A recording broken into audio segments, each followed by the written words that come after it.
Welcome back to Take Action News, everybody. David Shuster here. There was some good news for everybody concerned about the about the rising cost of healthcare. It's actually not rising as quickly as it had been. In fact, because of the way healthcare costs are starting to slow down, there was a report that came out this week that suggested Medicare and Medicaid will not be as expensive, will not cost our government so much. And so the solvency of the program has actually been extended by 2 years.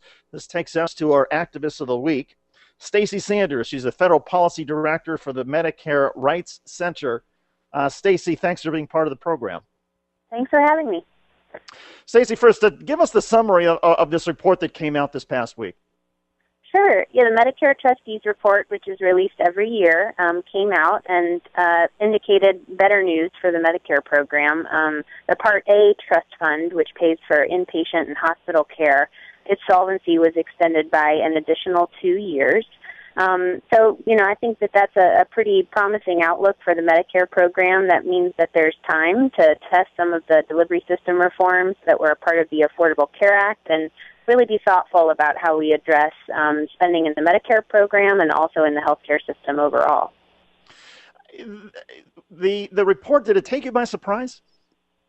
No, actually, we were very hopeful. Had our fingers crossed that we would see additional solvency in the Part A trust fund, and we weren't surprised at all because so many reports have come out from the Department of Health and Human Services, from the Congressional Budget Office, that Medicare costs have been slowing, and that healthcare costs have been slowing over the last few years.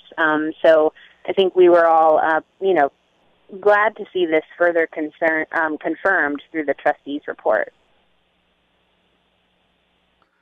And does the Affordable Care Act, also known as ObamaCare, does it get the credit for this? Yeah, in part, the Center for Medicare and Medicaid Services credited the Affordable Care Act in part for this slowed growth. Most of that has come through cuts to overpayments to private Medicare health plans. And there's actually a lot within the Affordable Care Act, a number of different delivery system reforms and innovations in how we pay for health care and how we reimburse providers that are just now getting up off the ground, pilot tests that are in their infancy, and we are seeing some promising early returns in some of those programs, but I think we expect that we will see continued success with those programs, the opportunity to expand on those reforms, and so we'll be able to credit the Affordable Care Act or Obamacare even more so in future years as costs continue to slow.